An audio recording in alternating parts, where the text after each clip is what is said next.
Alhamdulillahi Rabbil Alameen, as-salatu was-salamu ala khatamin nabiyyin wa ala alihi wa sahbihi ajma'in, amma ba'd, fa'auzu billahi minash shaitanir rajeem, bismillahir rahmanir rahim. قال الله تعالى في سورة Al-E-Imran: تلك آيات الله نتلوها عليك بالحق وما الله يريد ظلما للعالمين. Translation: These are revealed verses of Allah. We recite them to you in truth. Allah desires no injustice to His creatures.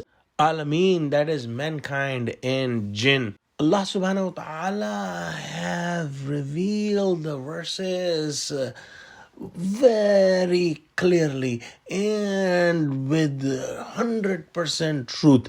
And Allah subhanahu wa ta'ala does not do any injustice or zulm to His creations. We must understand the meaning of zulm in Arabic language is to move one thing from its position where it belongs to another position, a different position that could be a higher or lower position where it belongs. And the biggest zulm is shirk, in which someone may try to bring Allah subhanahu wa ta'ala from His highest positions down towards the position of any creation, or take any creation from its position towards the high position of Allah. And this is the worst zulm, and this is known as shirk.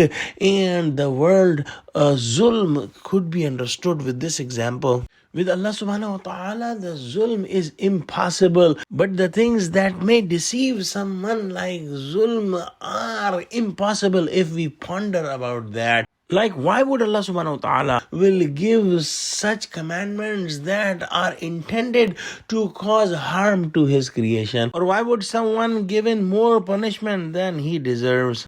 Or why would somebody would not get good rewards for his good deeds? We must understand that whatever commandment Allah subhanahu wa ta'ala is given is purely for the betterment and for the training of His creations.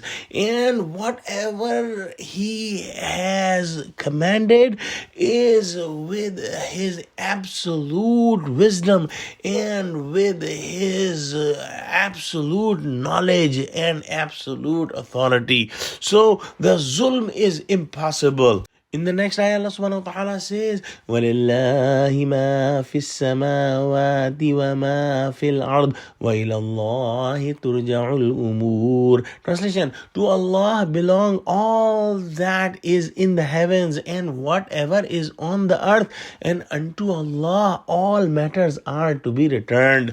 In this ayah, Allah subhanahu wa ta'ala has given clear information that the zulm or injustice is impossible from Allah subhanahu wa ta'ala. And the reason is that Allah subhanahu wa ta'ala is the owner and creator of each and everything in the universe, and everything will return to Him. So how come it is possible that Allah subhanahu wa ta'ala may do any kind of injustice? Also, we see that in this world, if somebody is doing zulm to anyone, he is trying to deprive him of his status or his property or his life to gain some benefit in this world. But for Allah subhanahu wa ta'ala, we all know that He owns everything and He does not need anything. So it makes absolutely no sense that Allah subhanahu wa ta'ala